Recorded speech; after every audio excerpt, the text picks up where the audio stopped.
Hello, everyone, and welcome to New York Empoleon's quarterfinal team builder of the PBAL. We are here this week taking on the Tasmanian Toxicroaks, coached by Max Raptor, who we did play back in week 4 and got a hacksy victory, which doesn't really bode well for this battle because that's the way it requires for me to beat him. I doubt I'm going to be able to repeat it. So, his team is Alolan, Persian, Latios, Porygon Z, Heracross, Stoutland, Clefable, Tangrowth, Toxapex, Hippopotas, and Steelix. Hasn't changed since the last time we faced, so a lot of the things are going to be true from the last time, but I actually have changed every single Mon on my roster for this updated battle to try to catch him a little bit by surprise. I'm hoping that by not having the same sets, we will be able to confuse him or juke him out in some way. Even though I won, I've changed everything. So, I've actually opted for a special Talonflame here this week. Instead of going with the Swords Dance and Flare Blitz combination, I've gone for a Taunt, Will-O-Wisp, Flamethrower, Roost. This is pretty much a lead. Stops the Steelix from setting up rocks with Taunt. Will-O-Wisps the Steelix, so I don't have to rely on Flame Body, which I did decide to go with over Gale Wings. Don't have a way to OHKO the Heracross, which isn't necessarily great, but still a really solid Mon. Flamethrower just has pretty decent coverage across the entire roster. Taunt can, again, stop rocks, stop recovery from the Hippopotas and stuff. And Will-O-Wisp is just super nice to spam against his roster early in the game especially, but even into the mid-game where this thing can survive for a little while, as long as I can keep rocks off the field and keep myself with my Charty Berry, which can take basically any one hit. I've opted for Charty Berry with Boots, so that will definitely come into play potentially if he decides to try to kill this thing, and I have the opportunity to survive a hit. Next up is a physical Dragapol instead of the special one we were using last time. This thing's going to be Dragon Dance set with Dragon Darts, Phantom Force, and Steel Wing for the Clefable. Mostly Dragon Darts and Phantom Force are incredibly spammable, so we're going to be going for mostly just those. But we kept the Culber Berry on this set because I wanted to be able to still take the knockoff from the Heracross or from basically anything that wants to go for it, or maybe a Dark Pulse, or even potentially a Foul Play from the Alolan Persian. So we're going to have that Culber Berry to try to take that one hit as needed.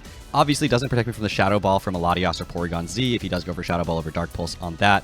But surviving a hit from the Heracross could be the difference between winning and losing this game, and I'm going with that because it was a very effective item that he didn't really get a chance to see work last time. He knows I had it, but I still think it does work, even though he knew I had it last time. Next up is the Willowboom, which didn't come last time. This is going to be a choice-banded Willowboom. This thing is just going to come in, hit hard, and do work. Woodhammer 2-hit KOs his entire roster outside of fully physically defensive Toxapex and fully physically defensive Tangrowth, but U-turn stops the Tangrowth from wanting to come in, and basically, other than that, I just spam Woodhammer and U-turn the entire game until I'm ready to spam Grassy Glide and win the game. This thing's HP is not that important because Grassy Glide is incredibly spammable if his roster gets about 50% or less, and U-turn is just really good for catching any potential switch into this and get me into the Mons that can deal with his Mons. Next up is the Obstagoon. Obstagoon's been rocking off with the Knockoff, Parting Shot, Gunk Shot, Switcheroo, Choice Scarfed set. This is mostly to catch a Scarf Heracross and Scarf Porygon Z potentially, although I don't actually outspeed a Scarf Porygon. This is actually, what am I saying? I outspeed Scarf Porygon Z. I don't outspeed a Scarf Latios is what I was saying, which is something I have to definitely worry about, or Dragon Dance Latios. But being able to come in on the Porygon Z or the Heracross, be able to knock off or Parting Shot on the Scarfers. I did opt to go with the Gunk Shot over the Double Edge. Double Edge maybe could have been better for the Heracross specifically, but Gunk Shot allows me to cover pretty much his entire roster. Between Knockoff and Gunk Shot, I can hit everything neutrally, and I figured that was just better overall. Parting Shot is super great early game, especially to try to get into the other Mons, and Switcheroo is really useful for one of his walls if that is what he decides showing that he's going to go into. Against this, I can Switcheroo and lock down a Tangrowth or a Toxapex or even a Steelix and not have to worry too much about them later. And lastly, we have... Actually, is this lastly? No, I think there's one more after this, but we have the Nihiligo with the Power Herb, Meteor Beam, Psychic, Grass Knot, and Sludge Wave. Meteor Beam with the Power Herb +1 into a Grass Knot, especially in grassy terrain, will kill the Steelix unless he's gone fully physically defensive, and I mean fully physically defensive. That's the only way that that's going to be surviving a hit from this thing. Did I say physically defensive? Especially defensive. I am all over the place right now. So this battle was going to take place at 5 o'clock in the morning, and instead it's 10 o'clock at night the night before, so we're early. So we're doing it. We're having a good time.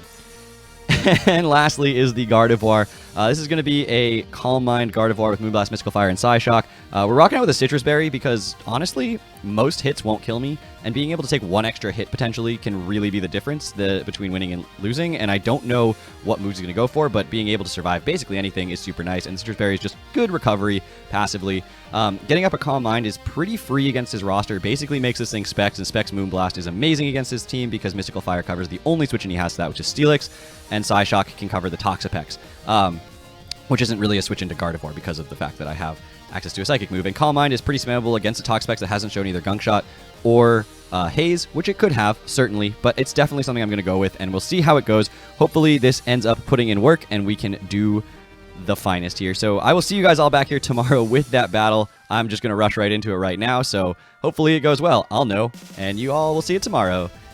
Take care, everybody.